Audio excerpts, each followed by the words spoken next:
Having barely survived by the skin of his teeth in the aftermath of his battle against the heroes, Demon General and Beast King, Garron learns the ways of a physician and completely alters his way of life, helping monsters with his various surgical techniques. However, the demon still harbors a deep hatred for humanity as they treat monsters as objects of wealth. Garron encounters Kwaize, a C-rank adventurer clinging to her life, and decides to form a blood contract with her in exchange for saving Tina's life. Eventually, Tina learns the dark nature of humanity and what being an adventurer truly means at the expense of docile monsters. In the gallows of the Deep Dungeon, the century-long war with the demon race finally ended with the legendary beast's defeat. Now that the strongest generals have been defeated, the heroes' party makes light of the battle, even though they barely survived by the skin of their teeth. The Demon King is expected to be a weakling compared to this general. The hero excitedly tells his crew to push forward and slay the Demon King once and for all. The defeated lion beast had awoken, and even though the demons fled, the monsters remained on Earth, including the dungeons. The Age of the Adventurers then began.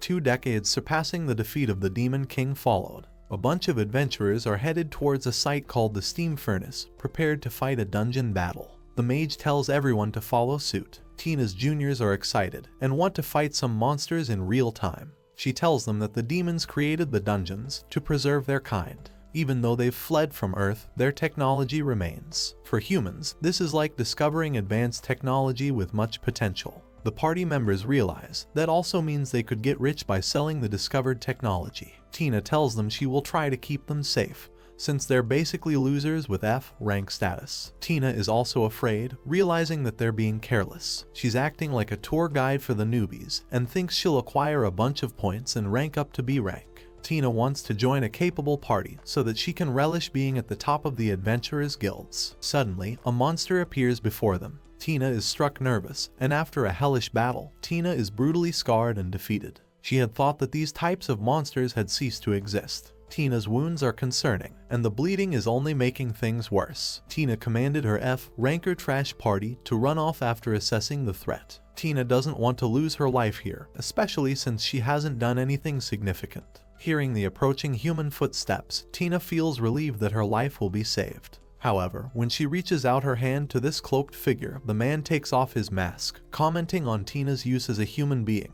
The problem is that Tina's horrified when she sees a demon, especially when they have long defeated demons. Tina certainly wasn't expecting to meet the strongest general of the demon army, a being that represented death. Tina begged for her life, but the creature grabbed her face, forcing her to become silent. Tina still can't fathom dealing with an actual demon in the flesh. The demon observes her wound and tells Tina that her life is hanging by a thread. Luckily, he's got a solution. He wants to forge a pact with Tina, and it's not like she has much of a choice with her flailing existence. Tina reaches out and eventually accepts the pact before crashing her consciousness. Tina wakes up covered in bandages, shocked that she's still alive. She knows she's in the dungeon and remembers the lion-headed demon forging a contract with her. Tina becomes terrified when she sees the same Enlil Tiger that nearly became responsible for ending her life. The lion-headed demon observes that she's awake and informs her that it's been 5 hours. Tina is still not used to meeting demons, just like anyone would crap their pants if they met an actual ghost. The lion-headed demon forces her to take a deep breath, and as a result of forging a pact with him, she's forced to follow his words. Tina feels destroyed, realizing that she has been enslaved forever. The lion-headed demon answers her most crushing worries, stating that he's not so cowardly to set up a trap beforehand. He also tells Tina that only humans perceive monsters as threats or for amassing wealth. Contrary to how they're represented, the monsters never even use backhanded tricks, making them appear noble in their battles. Tina learns that a second monster, particularly a slime, has been healing her wound. She can't resist, or her wound will only get worse. The demon declares they will travel to the dungeon's depths after her recovery. Many B-ranked adventurers have been sent as a rescue team to retrieve Tina. The F-rankers actually proved their use in the situation.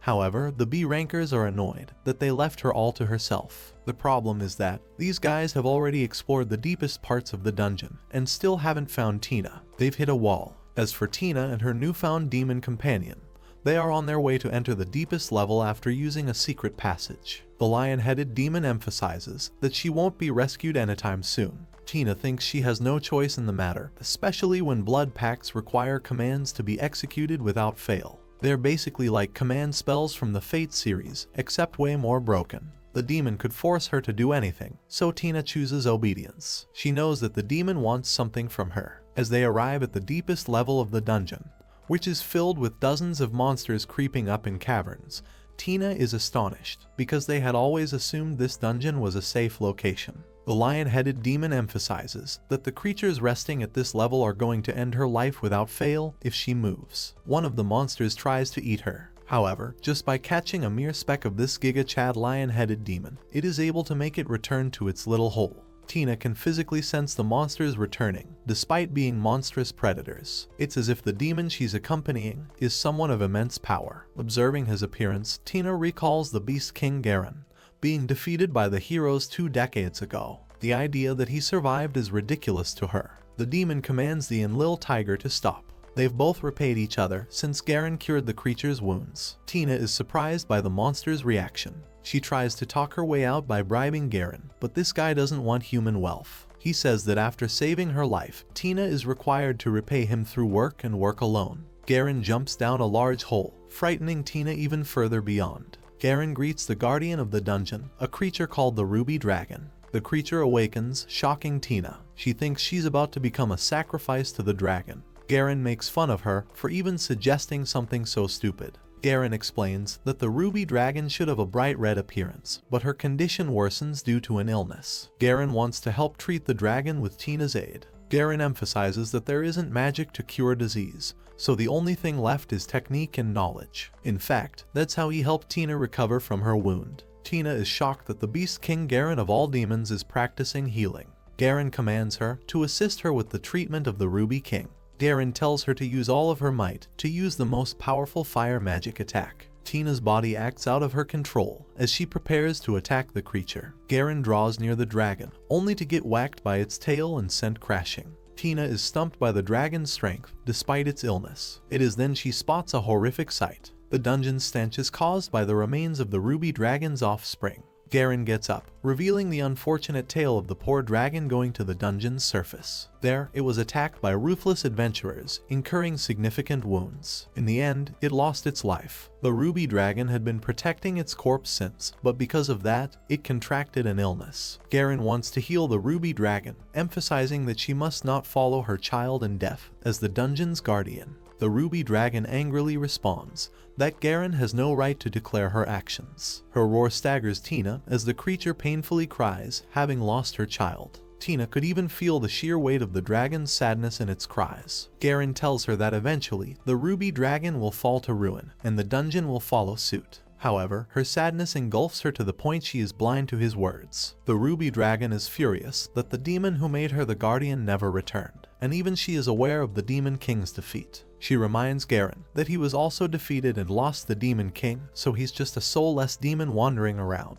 The Ruby Dragon furiously attacks Garron, who blocks its heavy tail with all of his might. Garron agrees with her words, internalizing the words he had heard from others of his kind. Garron exclaims that he has no reason to live. The Ruby Dragon urges that he die, but Garron emphasizes that he is bound by a duty that he has to fulfill. He then asks the Ruby Dragon, questioning if she also has a duty upon becoming the guardian of the dungeon. Garron, the absolute Giga Chad Garron, lifts her off the ground and throws the dragon. Garron explains that he was saved by someone who schooled him on medicine and healing, and even though he is incapable of healing someone's broken heart, Garron can heal her body and refuses to let her die. My respect for this guy went from 0 to 10,000. Comment W Garron to show your appreciation. Garron ignores her desires and sprays, absorbing liquid across her body. The disinfectant causes her immense pain, but it's necessary for Garron to begin the healing process. Garron asks for Tina's name and removes a giant cork from the dragon's combustion chambers. Garron pulls her down and commands Tina to attack at once. She releases her fire magic, shocked to discover that only an ember of ignition could cause the Ruby Dragon to unveil its beautiful,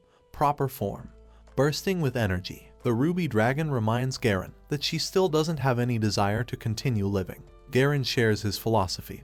He thinks that healing one's body sometimes ends up healing the heart as well. He couldn't let an essential part of the dungeon deteriorate and feel neglected. Garron wants the Ruby Dragon to choose life. Garron tells her that her child died as a result of his own wounds, and yet she's dying because of someone else's wound. Garron bluntly enlightens the ruby dragon that it would mean the child existed so that his mother could one day die. The ruby dragon is struck with a jolt of realization that Garron is actually correct. Garron even remembers the Demon King imparting the future of the demon race in his hands. He was told to live, even after losing his will to live. Garron had decided to put his faith in a life where he continues to heal others to escape the sting of death. That is what he desires, until his own curse is lifted. In the upper levels of the dungeon, the adventurers feel immense rumbling coming from below. They're shocked as to what's causing this. The ruby dragon groans and releases its steam to purify the stagnant air throughout the dungeon. Tina realizes the role of the ruby dragon and finds it amazing that she's capable of filling the dungeon with mana. Garron is satisfied by this outcome and profoundly apologizes for being unable to protect her child. The ruby dragon itself shares the blame for being unable to take care of him. While her regrets will never be healed, she has remembered something important. A memory of how happy her child looked when he enjoyed playing with the other monsters in the dungeon. She thinks his memory will never fade in her mind, so she'll spend the rest of her life protecting the dungeon that he so loved. Is someone cutting onions here, or am I crying a bucket load? She shares her gratitude with Garron. Tina carries the heavy horn of the ruby dragon. It's actually her reward for helping Garron. Garron tells her that there is another task he wants her help with. The guild would never believe Tina because she's seen the Beast King Garron heal monsters. Tina feels thrilled and amazed, even though she has discovered something truly incredible. She was always told that the demons were terrifying creatures one should never communicate with. Yet, Garron, the most ruthless and powerful demon of all, became a medium for saving her life. Tina gets ahead of herself and asks if the demons consider humanity as their humans. Garron reminds her to stay in her lane. LMAO, he's like, know your limits, mongrel. Thus began a story that strayed from the path of a big shot hero and focused on the adventurers of a human and a demon. Guild divisions are cruel, as the ranks determine the treatment of each hero. Despite the war with the demon kind already having ended, the adventurers were constantly looking for the next big quest. In the ruffled manner, the guild receptionists are shocked that Tina brought home an actual ruby dragon's fire horn.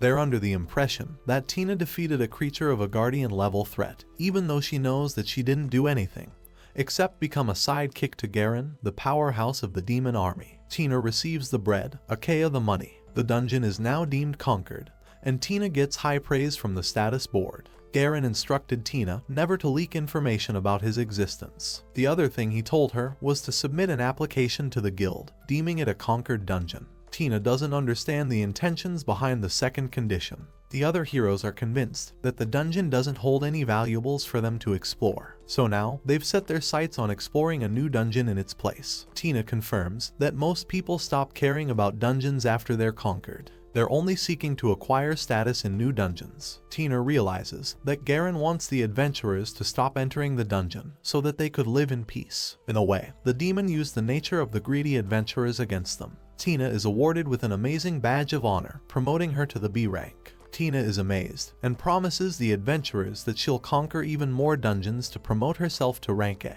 As for Garron, he uses his cloak disguise to explore the outside world and travel around. Garron sees Eldomo, a creature that confirms the status of the dungeon with Garron. Garron expects the case to be settled for good. It's actually Eldomo who provided him with the blood pact contract in the first place. Garron fully has the power to manipulate Tina's will whenever he pleases, but he's not that kind of demon. Eldomo is pissed that humans go on killing monsters pointlessly by conquering dungeons. Garron learns that the fifth island was recently destroyed. Furthermore, the ley lines are weakening as the dungeons continue to stagnate. Eldomo thinks that the fall of demonkind is inevitable. Garron emphasizes that such an outcome will not come to fruition on his watch. He will forbid the humans from conquering future dungeons, and he also has to take care of someone's illness. If Garron can accomplish these two tasks, then the demon race will have a chance of survival. Eldomo questions if he's even capable of doing such a thing, since he's already failed in his first attempt. Garron, furious by his comment, states that he intends to remain faithful to his promise to the Demon King.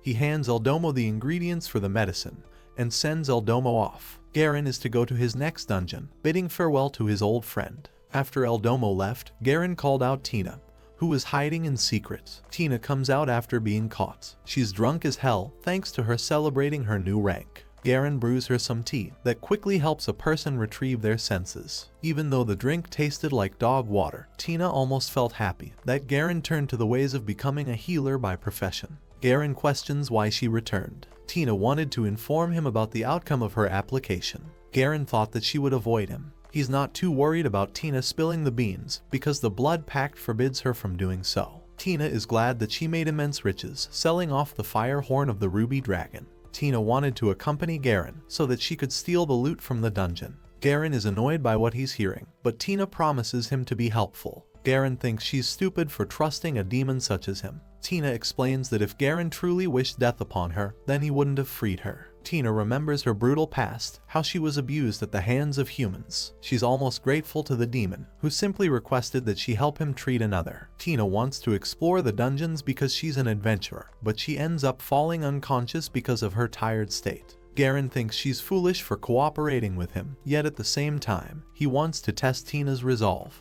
When Tina wakes up, she's surprised to find herself in the steam furnace dungeon again. She doesn't know how she got here. Garron gave her a note and wanted to test Tina's will through this trial. Tina turns her face and sees the Enlil Tiger just behind. The creature charges a ferocious attack, ready to strike her down. Garron, who could easily make Tina reveal her true intentions, thinks that he shouldn't use such a backhanded tactic. He expects highly of Tina's talent and wants to test her will by making Tina survive the dungeon solo. Tina remembers their brutal battle from last time. She could stalemate the beast, but this time it seemed much stronger. The beast is capable of controlling wind magic and releases a powerful surge of wind blades. Tina fends off most of them, and her fire is naturally weak to the wind attacks. The Enlil Tiger is too much of a threat for even her at its full strength. This is the kind of creature that humanity has always feared. Tina had grown soft, but now she's taking the fight seriously as she releases her fire-scattering attack. Tina runs off, realizing that Garron isn't pulling his punches this time around. The beast chases after her while Tina analyzes the situation. She knows she's basically fudged because the Enlil Tiger is the second strongest beast in the dungeon. Suddenly, Tina realizes her mistake. She had been wrong in her assessment. Tina decides to jump down the crater, using another giant monster as her ride to escape. Tina has figured out the tiger's weakness, as they can't chase after monsters who dig tunnels like the dig mole. Tina remembers an important fact about the dungeons, that all of them were intentionally created by demons to be balanced. It was only humanity that villainized the demons when, in truth, they've meticulously crafted each dungeon to help creatures survive. Tina feels ecstatic and curious to explore the answers for herself. It's as if this is what she has always wanted.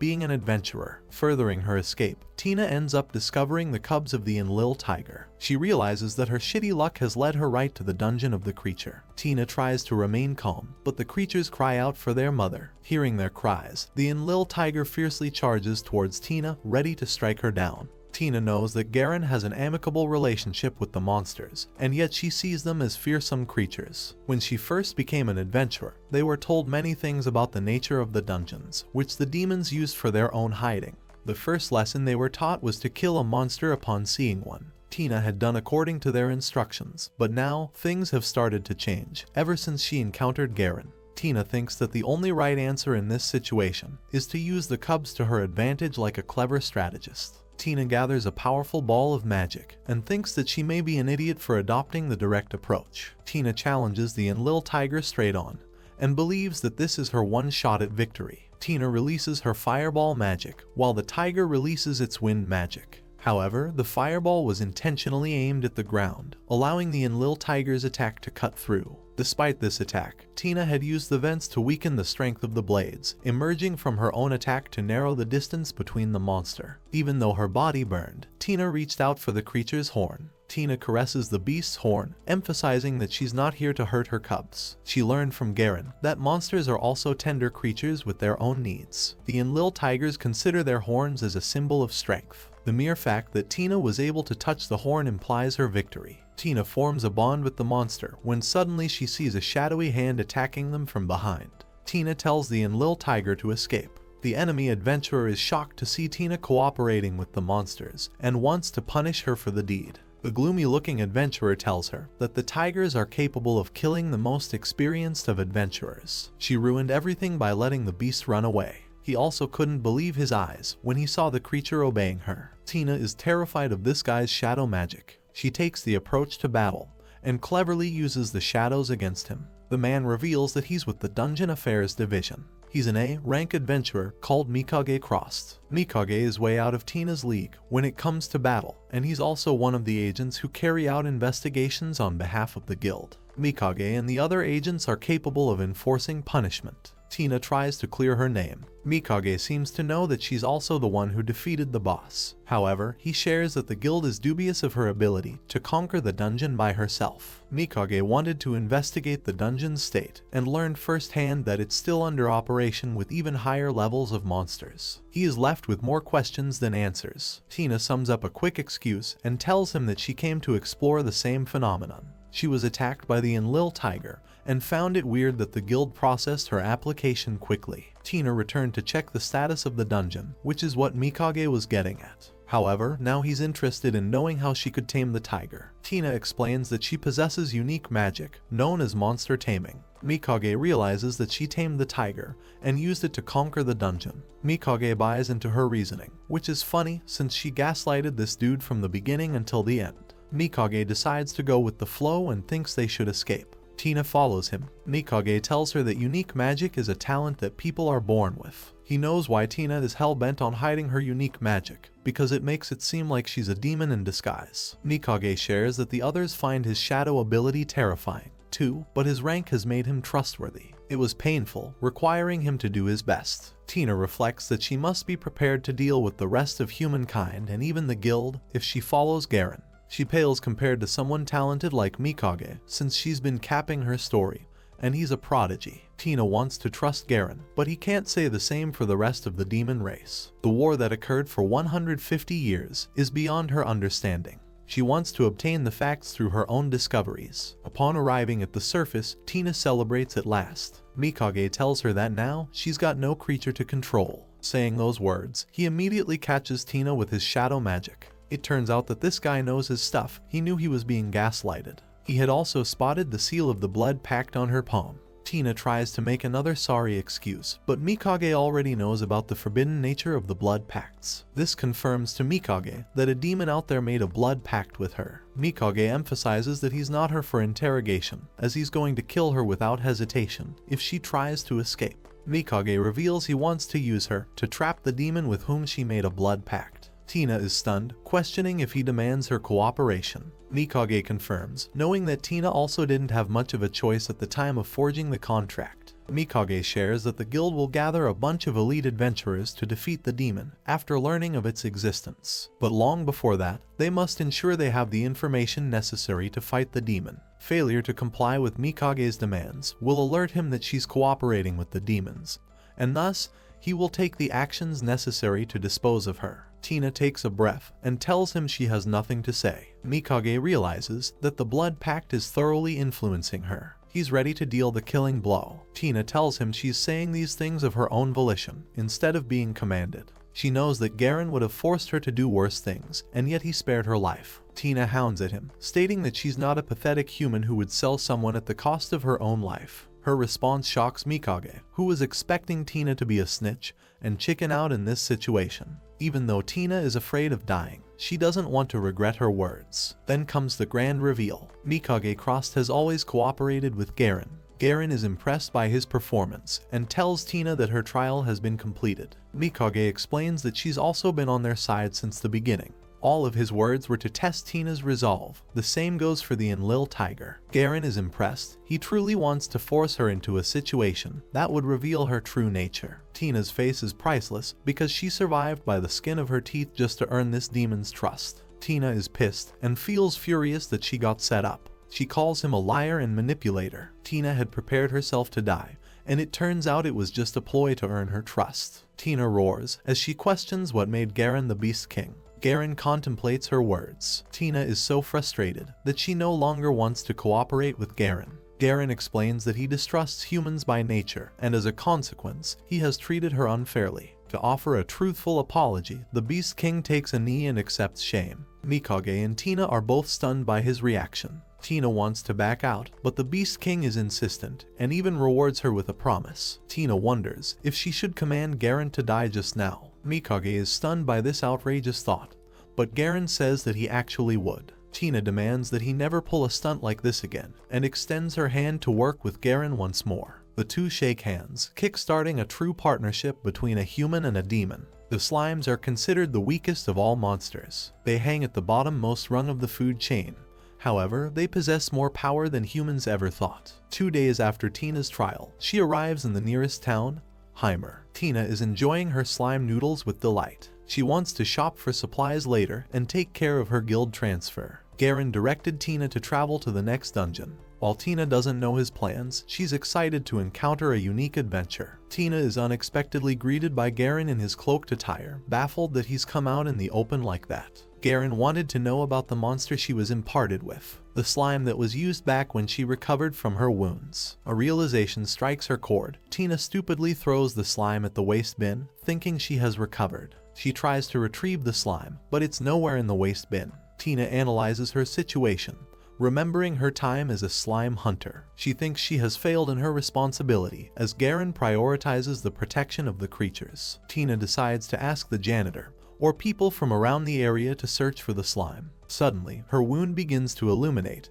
and just when Tina has thought she has recovered, her body falls unconscious. Garron grabs her and informs Tina that she stupidly reopened the wound after running carelessly. A bigger problem is that Tina's junior adventurers are shocked to see Tina with a creepy-looking masked dude. They get in a position to fight, but Tina tells them that he's just helping her with a meal. Garron is impressed by Tina's persuasive ability. Tina apologizes for throwing away the slime, ignoring that her wound needs further recovery. Garron wants to help her search for the slime. Tina uses her fire magic to illuminate a device. Garron explains that the smoke signals the slime, since they don't possess any other senses besides scent. The incense will penetrate throughout the market, and that's how the OG slime returns to Tina's head. Having rediscovered the slime, Garron takes Tina to their inn so that he can once again treat her wound. Garron explains that he can take care of the bleeding by giving him stitches. The slime expands and allows for proper incisions with minimal pain. Tina is shocked that a method like this is even possible, as the slime has created an operating room with its body. Garron finishes his stitching, marking the end of the surgery. He advises her not to remove the wound. Tina thinks that she should stop eating slimes,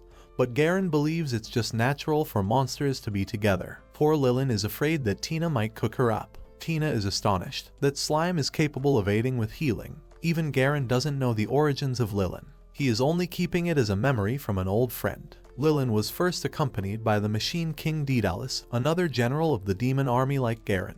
Daedalus had somehow placed the slime in Garron's body without his knowledge, allowing him to survive his encounter against the hero's party. Daedalus was a mystery to Garron, and unfortunately, he no longer exists. Tina confirms that the heroes managed to defeat all 6 generals, including Garron. Garron explains that they'll head to the dungeon the next day. The following day, Tina is too tired to keep up with Garron, even though she's supposed to be a B-rank adventurer at her current job. Garron tells her that it's going to take them another whole week. Mikage delivers news to Garron, as his role is mainly concerned with acquiring intel. Mikage explains that a monster is currently being attacked by the humans and requires their aid. Garron inquires further about the monster and learns that it's an Al Magica type. The creature is part of an endangered species. Garron commands Tina to wait while he comes back. Tina wants to contribute, but Garron wants to go off on his own. Tina reminds Garron that they're supposed to be partners in this game. Captivated by her spirit, Garron wonders if she's capable of fending off actual humans. Garron explains that he isn't interested in defeating the humans, but rather swindling them by manipulating them.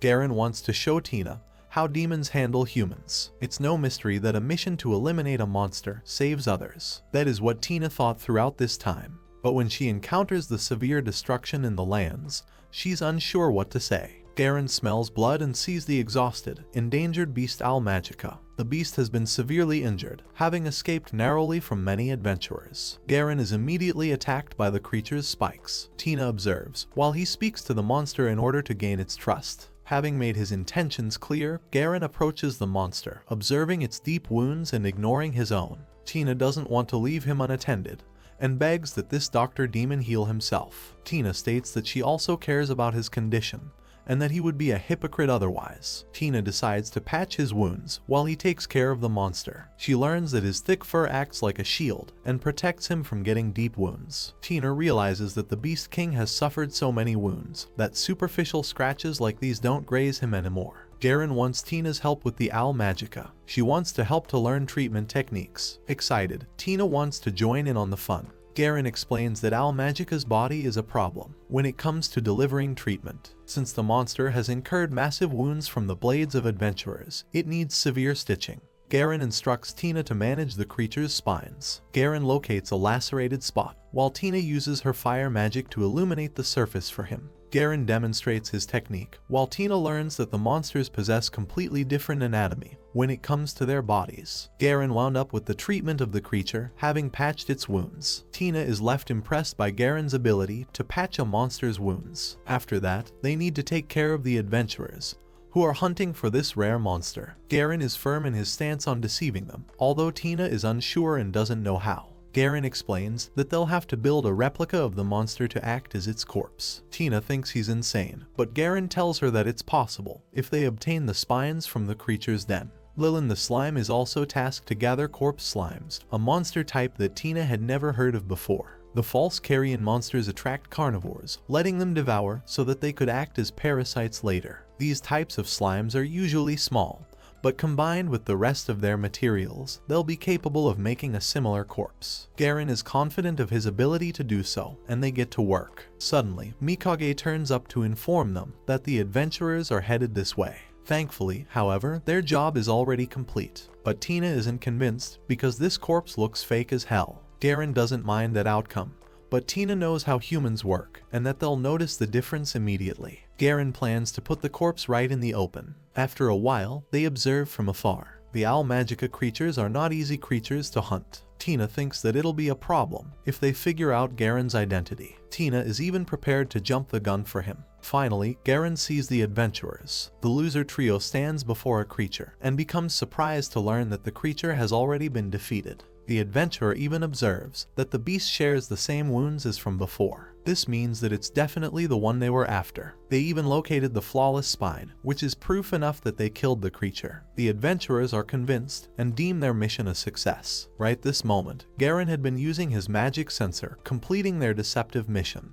Garron explains that the scent creates an illusion and dulls the senses. This then allows for the inhaler to become fooled. Even though a strong person is capable of breaking free, ordinary people wouldn't be able to tell the difference. The adventurers make their leave. Garron retrieves the creature's actual flawless spine as its payment. Garron even explains that the flawless spine isn't a unique item. It's only humans who stupidly believe that. Garron tells Tina and Mikage to rest for a while. He wants to help take the creature to safety. Garron thanks them both. Tina and Mikage sit by a fire. Mikage thinks that Tina might be having it rough. Tina believes it was worth it because they saved a creature's life. Mikage shares that many times the monsters they rescue don't survive. Mikage finds her particularly weird because ordinary humans don't pass Garron's sharp senses. Mikage even apologizes on Garron's behalf as he had been the one to concoct the traps that tested her resolve. He couldn't stomach the idea that a human that accepted the demons would ever even exist. Tina receives his apology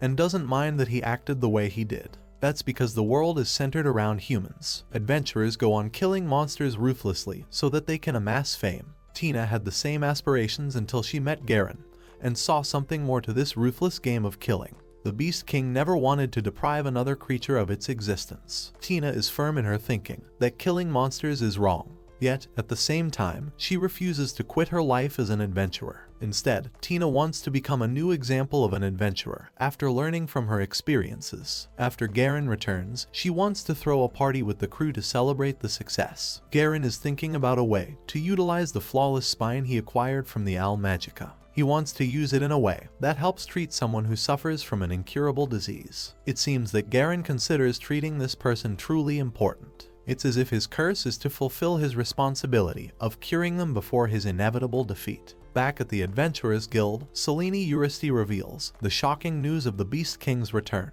All members of the council are utterly shocked and have many questions of their own. Selene emphasizes that they're dealing with a dire situation. Garron is a demon with unrivaled strength, and such a fearsome threat has returned 2 decades after the conclusion of the war. She strictly forbids them from letting the matter escape to the general public, as it would signal chaos. Selene declares that not only will they locate the demon general, but also ensure he gets put down for good. Humanity once again persists in providing the demon race's demise and utter collapse. Tina shares her theory. She thinks that Mikage is capable of altering his appearance. Mikage tells her that he doesn't want to scare the little girl with his authentic appearance. Apparently, this dude has 6 arms and 2 different heads with a bunch of tentacles. The description alone creeps her out. Mikage states that he's just joking. Garron explains that Mikage is the best at playing the spy, since no one knows his true identity. Tina makes a remark that makes both of them laugh. Mikage rebuts that it's actually the humans who seem unbelievable. He shares that it is the only reason the demon army even lost. While most humans are weaker when compared to demons, there are people like the hero Sesame, who are complete monsters in their own strength. Not to mention, the person who saved Garron's life was also a human. Tina happens to be another unbelievable example of a human in Garron's eyes. Tina counters that she also doesn't know many things about the demon race. Eren is willing to share so that she can eventually get to know their true nature. Their journey continues in rock terrain. Tina and Garron have been journeying for 4 days straight. Tina suddenly falls, but Garron catches her at the last second. She's clumsy and it shows while she's traveling. Tina apologizes because she's not used to long trips. Garron is glad she shared such information and encourages her to state her weaknesses sooner so that he can help her grow. He asks about Tina's background, who explains she grew up in the East. Garron reminisces that it's the same place where the war was fought and concluded. Finally, they arrive at their checkpoint in another city. Garron states that they have no choice but to cross the city, but Tina is concerned they'll learn of his identity, fearing the absolute worst. As for Mikage, he's nowhere to be found. The masked doctor and his assistant arrive in the city. Garron's tense presence alone makes him seem like an imposing figure. Garron moves on ahead, while Mikage quietly calls out to Tina in an alley. Tina wonders if Garron's odd behavior has to do something with the bustling area of humans. Mikage explains that he's annoyed because the people of the city constantly celebrate the demise of the demons. In a way, they're celebrating his kind's death. Such a horrific perspective had been previously blind to Tina, who had never thought about it that way. Not only that, the experience in and of itself is quite isolating for Garron. Mikage advises Tina to follow along, and even requests her to take care of the Beast King while he is at his lowest. They reach the city's entrance at the back of a long queue. The guards are furiously inspecting each item to enforce security. Tina is worried for Garron. Finally, it's their turn. The guard recognizes Tina Kwaize as a B-rank adventurer. Even with her rank, she's carefully inspected. Tina advises Lilin to move around her body carefully to avoid suspicion. Tina passed the inspection because this intelligent little fellow was hiding in her pillows. As for Garron, he's one intimidating presence. The guards immediately surround him and demand that he show his face. Tina intervenes, demanding that they check his documents. The guards are so cautious of the man's appearance that they're sure he's an evil creature. Tina bursts her way through, arguing that the man is her friend. Garron is shocked and states that he's willing to remove his mask. Tina is literally doing 279 calculations in her head right now because she knows he's dead if he removes the mask. Lo and behold, Garron takes off his mask and he's revealed to be a handsome figure with a human face. Tina is utterly stumped and even the guards are convinced. Tina can't believe what she's seeing before her eyes. She wants to know what happened. Garron explains that it's all thanks to Mikage. Mikage, the GOAT, the MVP, the king himself, explains that he's capable of influencing appearances with his shadows. The only drawback of his ability is that he's unable to maintain his own appearance while he uses the ability. He hid in Mikage's shadow and always allowed Garron to maintain a human face when needed. Garron considers it rather inconvenient since they have to follow the world of humans. At the same time, remembering Tina as his backup at that moment, he felt relieved. Tina earns his praise in kind and recommends that he join the Adventurers Guild. Garron inquires about her reason, while Mikage thinks her suggestion is ridiculous in and of itself. Tina shares that it's been on her mind that if they were actually trustworthy adventurers, such a situation wouldn't have occurred. Only adventurers are allowed to pass freely without being inspected by city guards. She thinks that Garron's human disguise can work in tandem if things get suspicious for him. The problem for Garron is that most of the missions he would be sent on would be to kill his own kind. Garron is furious enough to find offense in her suggestion. Tina reminds Garron of their promise that he would do one thing she asked for without his choice in the matter. Mikage realizes that she pulled a 3000 IQ move on this guy. Even Mikage prefers Tina's suggestion, with the benefits they'd receive. Garron is second-guessing his life's decisions. While they're patching another creature, Garron asks Tina a question about the adventurer's loyalty and if Tina has earned any. Tina denies any such thing and claims that the guild takes supervision over everything. Even the lowly adventurers are treated like trash. The guild even takes a percentage of whatever they earn. Tina still had no choice but to become an adventurer, so she was forced to work under their thumb. Tina is given a beautiful indigo jewel as a reward for helping out. She expresses to Garron that she wants to change the way of the world and how adventurers think. That's Tina's motivation and the strength behind her resolve. Colander, the city of adventurers and merchants, is a place brimming with humans. Tina explains that many adventurers use Colander as their base of operations. In a way, it would help her earn a better salary from her previous guild. Garron explicitly tells her that he's ready to become an adventurer without any hesitation. Tina's face gleams with happiness as they head to the guild. Arriving in the Adventurers Guild of Colander, they are met with stares from everyone around them. Tina could sense that all of them were immediately judging their worth. Most of them have already formed their opinion of what Tina, in her Delulu imagination, thinks. Garron lets her take care of the procedures, since he has no clue. Tina engages with the receptionist, a man who is stumped after seeing the rare indigo jewel with unfathomable quality. Tina realizes that now everyone is watching them. She doesn't like the idea, but eventually manages to sell the jewel for a hefty amount. Tina shows Garron an application form. Garron is to fill it with the necessary information, which will obviously be a bunch of lies, since he's a demon. As for the ranking hierarchy, Tina explains that 10,000 adventurers across the world are divided from S rank to F rank, and earn treatment accordingly. C-ranked adventurers are usually taken seriously compared to the bottom rankers. Tina gloats her rank in front of Garron, who wants to know how they're judged in strength compared to the actual hero. Their conversation is interrupted by Chal Sindri, another B-rank adventurer, who seems like a nice girl. She immediately jumps the gun and invites them to join a party to aim for the top. Alerted by this sudden proposal, Tina curiously asks why she invited them. Chal reveals a bunch of indigo jewels, all of which are damaged in quality. She had never sought even once with perfect condition, and she knows the tremendous task that is required to obtain even one. This has made it possible for Chal to evaluate their strengths. Deeger and Carcel, the other two party members of Chal, attest to her claim.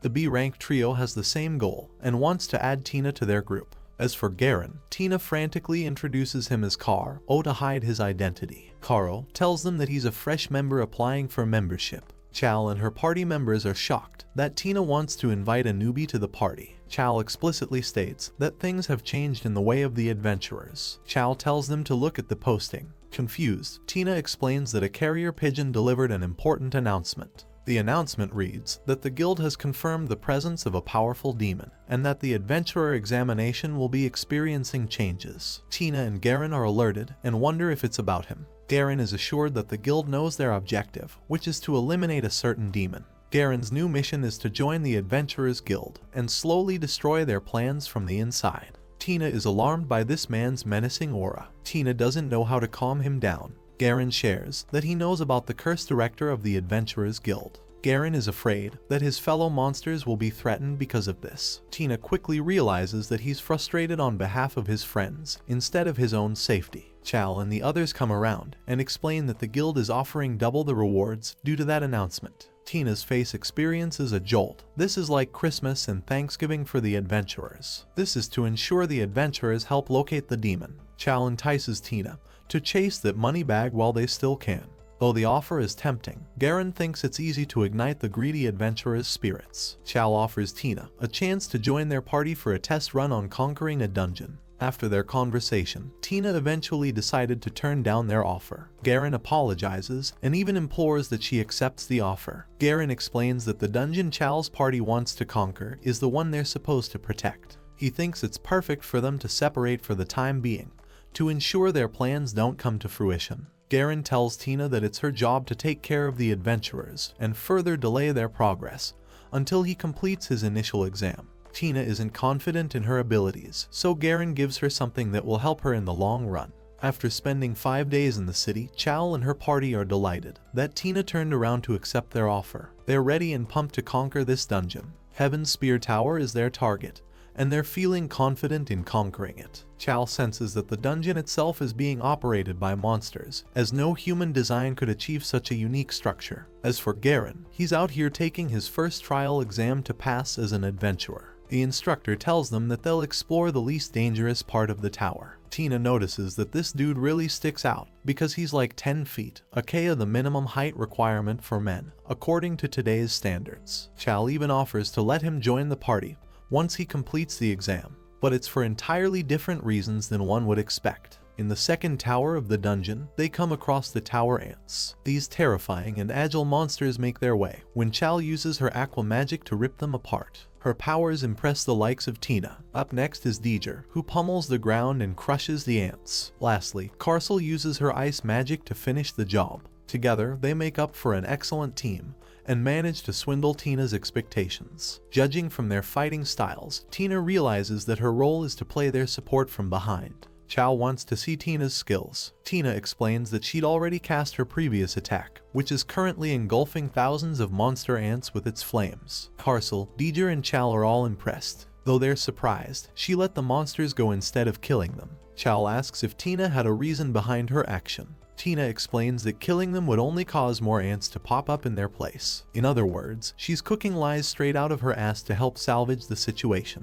Tina wants to play their tour guide when it comes to monsters, but it's also because she's learned a lot from Garron's guide for the dungeon. Tina didn't expect her party members to be this capable, as they were paying heed to her instructions and following suit. And then comes the biggest problem. They're just too good, so Tina is out here wondering how she's going to stop them from actually beating the dungeon. The scene switches to Garron's perspective, who is still exploring the dungeon. While the instructor is yapping away, Garron notes that the density of mana is flooded in the dungeon, and without their intervention, it will soon collapse upon itself. Chal and the others have connected and bridged a path to travel to the next tower. Since they're dealing with a complex puzzle, they could easily get lost. Tina didn't anticipate how fun it would be to subjugate the dungeon with Chal's party. The art of strategizing together makes her excited, and reminds her about the fun of adventuring she learned in school. Tina admits that people only look to obtain money from adventuring. She might have had the same opinion if she hadn't met Garron before. At the same time, Tina has no plans to switch sides. After opening the final door of the dungeon,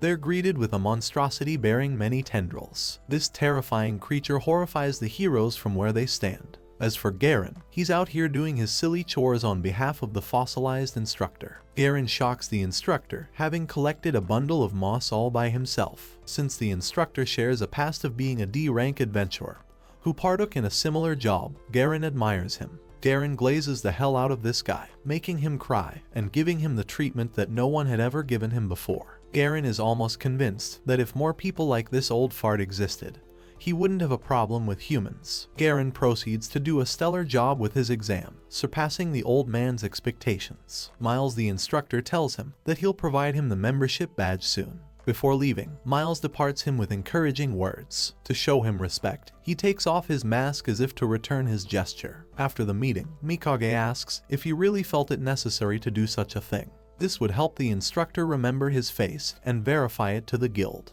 The Beast King admits that he made a mistake by sending Tina without gauging the threat. He orders Mikage to help evacuate the humans in case hell breaks loose. Mikage, a demon at his core, gets extremely frustrated that Garron spewed such words. After all, they seek the demise of the adventurers to make their lives easier. Mikage breaks his tense face and states that he's just joking. He doesn't want Garron to help each human for their goals. Garron understands why he feels that way, as Mikage faced a brutal past of his own at the hands of humans. Garron hurries to protect Tina, who is currently faced with an eldritch creature of doom. The monster attacks them and barely receives any damage from Chal's attacks. Chal assesses the situation and orders them to initiate a tactical retreat. However, the creature blocks their path with a pillar, forcing them to get stuck inside. All four of them are outclassed by the monster, who appears to be a guardian-level threat. Chal can't fathom what this creature is doing. Wandering around on the 6th floor, the creature grabs hold of them all, ready to devour the humans. The creature squeezes them tightly, to the point they're losing consciousness. Instantly, Tina is the one who slips out with ease. This is thanks to Lillian's intervention, who helped Tina escape the creature's grasp. In her final attempt, Tina wants to destroy the creature with a fireball attack. However, the risk of her attacking Chal's party is too high. She wonders if it's possible to fool the monster. Tina desperately hopes for Garron's return, knowing they're about to be devoured. The Beast King finally makes his epic entrance to the battlefield. He uses certain sedatives to dull the creature's senses. Garron throws a bunch of injections, paralyzing the creature. Garron forwards it with his sharp slashes, freeing each of the party members. Chow barely recognizes who saved them, and eventually loses consciousness. Garron tosses them out of the dungeon through an ejection trap. Now that he's unafraid of visitors, Garron goes all Giga Chad to converse with Moscora. He intentionally struck the monster's hair, preventing injuries. The creature had already lost both its limbs a long time ago. Garron explains that the creature suffers from phantom limb pain. He also explains the nature of magic and mana usage from one's surroundings. Garron ferociously tackles the creature, all the while deducing its irregularities. He recognizes Moscora's painful condition. Garron tosses the creature straight through walls, impressing Tina with his Superman levels of strength. Garron brings the creature to an isolated room, hoping to aid the dungeon guardian. Moscora says that the Demon King requires their aid. Unfortunately, Garron is the bearer of bad news, as he relays that the Demon Lord has already departed from their world. Moscora, a resilient monster, claims that it's still capable of killing its enemies.